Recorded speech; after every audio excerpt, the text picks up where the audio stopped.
উনি না আমাকে একলা পাইয়া, ঠিক আছে, আমার বললো যে খাটের উপর বসো। তা আমি বসলাম, আমি তো জানি না আমার গায়ে এত কিছু করবে, ঠিক আছে।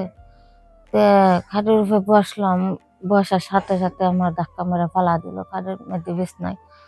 পরে বা ধাক্কা মেরে ফালা দিয়া তারপরে আমার উম কাপড় চাপড় সব খুইলা ফেলাইলো, সব খুইলা ফেলা। ইস, কি না কি করলো, কি না কি করলো। তারপরে আমি তো করছিলাম, ঠিক আছে। তারপরে 50,000।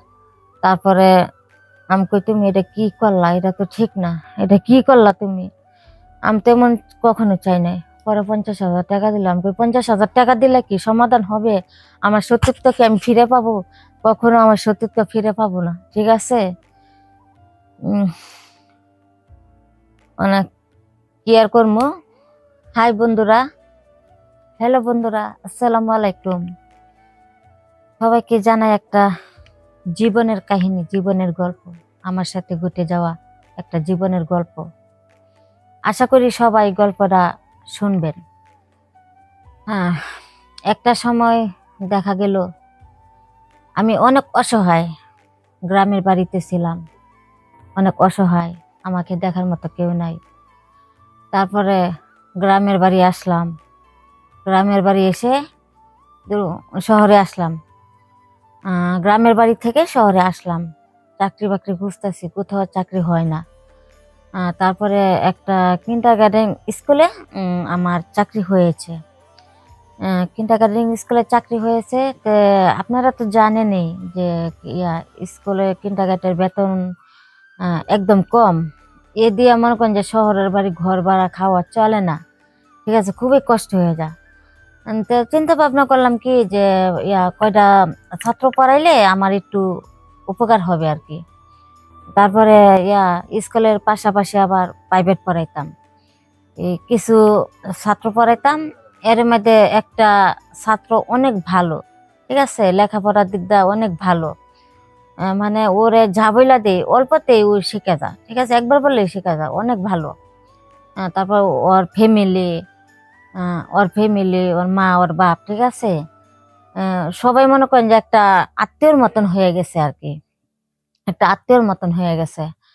এখন মনে করেন কি যে প্রতিদিন যাইতাম আইতাম, যাইতে আইতে মনে করেন যে তার মাঝে এমন একটা ভালোবাসা আমার জন্য তৈরি হয়েছে, আমি কখনো বুঝতে পারি নাই, ঠিক আছে, আমি কখনো বুঝতে পারি নাই যে সে আমাকে এতটা ভালোবাসে, ঠিক আছে। সে আমাকে অনেক ভালোবাসে।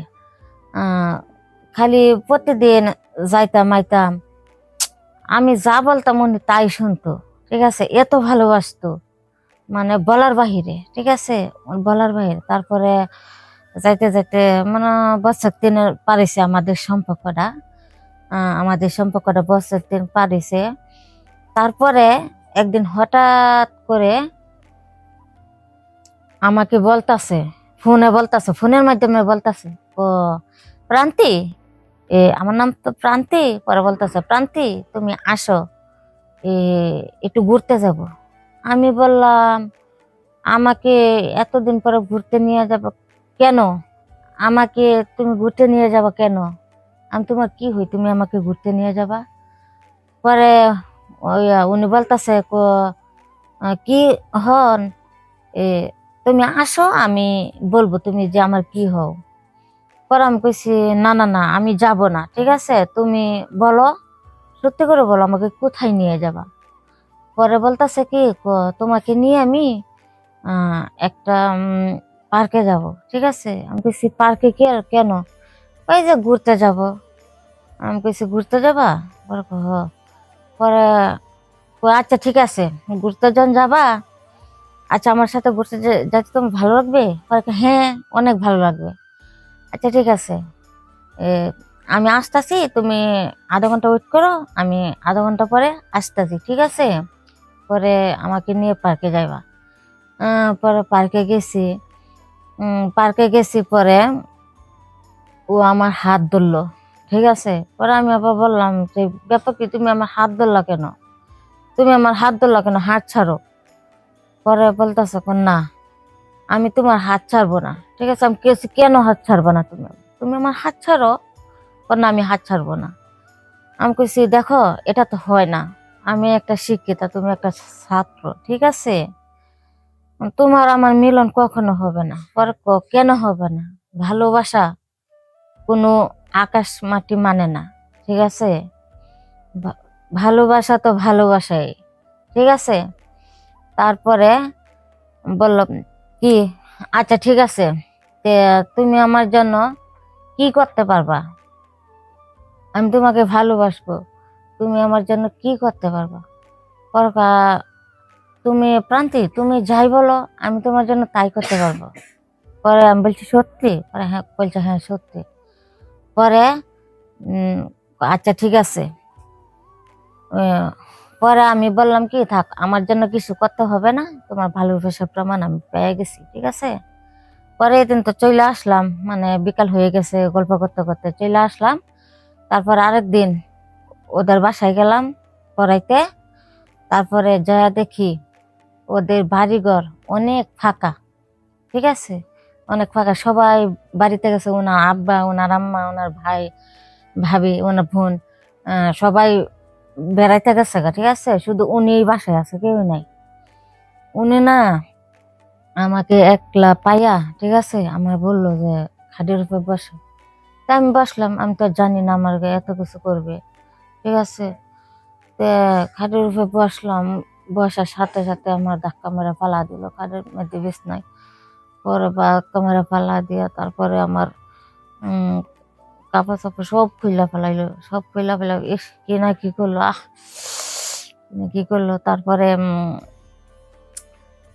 আমি তো করছিলাম, ঠিক আছে? তারপরে 50,000। তারপরে আমি কই, তুমি এটা কি করলা? এটা তো ঠিক না, এটা কি করলা তুমি? আমি তো এমন কখনো চাই নাই। পরে 50,000 টাকা দিলাম। 50,000 টাকা দিলে কি সমাধান হবে? আমার সতীত্ব কি আমি ফিরে পাবো? কখনো আমার সতীত্ব ফিরে পাবো না, ঠিক আছে? উম অনেক কি আর করবো। হাই বন্ধুরা, আশা করি আমার গল্পটা আপনাদের কাছে ভালো লাগবে, এবং কি সবাইকে আমি সচেতন করার জন্য একটা গল্প, ঠিক আছে, আমার জীবনে যাওয়া ঘটনা, গল্প, সত্য ঘটনা আপনাদের সামনে আমি তুলে ধরেছি। তে আমার মতো আর কোনো নারী যাতে এমন না হয়, ঠিক আছে? আপনারা সবাই বেশি বেশি করে এই গল্পটা দেখবেন, এবং কি লাইক, শেয়ার, কমেন্ট করবেন, আমাদের পাশে থাকবেন। আসসালামু আলাইকুম রহমতুল্লাহি ওয়া বারাকাতুহু।